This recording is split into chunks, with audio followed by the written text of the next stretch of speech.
خیلی از ما کال آف دیوتی پلی دادیم یا لااقل اسمش رو شنیدیم، اما از داستانا و منابع پشت پرده‌اش خبر نداریم. پروژه MK Ultra.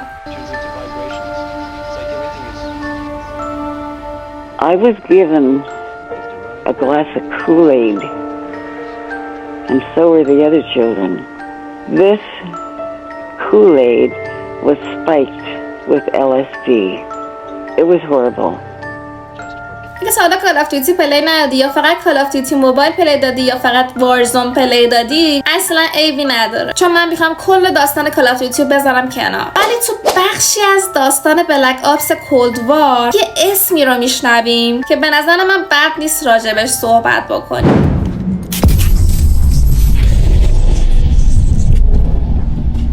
Doing this. Belle, listen to me. I need you to remember. Think back to our time in Vietnam one more time. We need to finish what we started.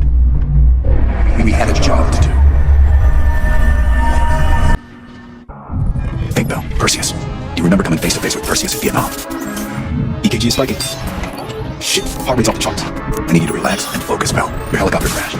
توی داستان یک گروه جاسوسی بودن، به اصطلاح مربوط به بودن. قسمتی از این داستان مردی به نام بل وارد جمعشون میشه که همشون به این بل شک داشتن. کاری ندارم که چه اتفاقاتی بینشون میفته و چه کارایی میکنن، اما ادلر یه جایی از داستان یه آمپولی به بل تزریق میکنه که انگار یه چیزایی تو مغز بل داره فعال میشه. داشتم گیم پلیش رو نگاه میکردم، یه چیزی لامپمو روشن کرد. پروژه MK Ultra. این اسم واسهتون آشنا نیست؟ بریم تو دنیای واقعیت و برگردیم به اون سالی که جنگ سرد تازه داشت شروع میشد. یکی از این کشورهایی که تو این جنگ درگیر بوده تصور میکرده که چین داره یه دارویی رو اختراع میکنه که مغز دشمناشو شستشو میده. این کشورم واسه اینکه عقب نمونه دنبال این میفته که اونم یه دارویی اختراع بکنه که یه جورایی شستشوی مغزی بده. تو سال 1950 یه شیمیدانی سر و کلش پیدا میشه که اسمش سیدنی گوتلیب بوده. این آقا میومده یه سری آزمایش رو آدمایی که آگاه نبودن، خبر نداشتن یا یه سری زندانیان انجام میداده. واسه اینکه اثر آزمایشش هم بیشتر باشه یا اونا رو شکنجه میداده یا شوک الکتریکی میداده یا دمای شدید میداده یا مواد مخدر تزریق میکرده یا دوز بالای LSD رو بهشون میداده.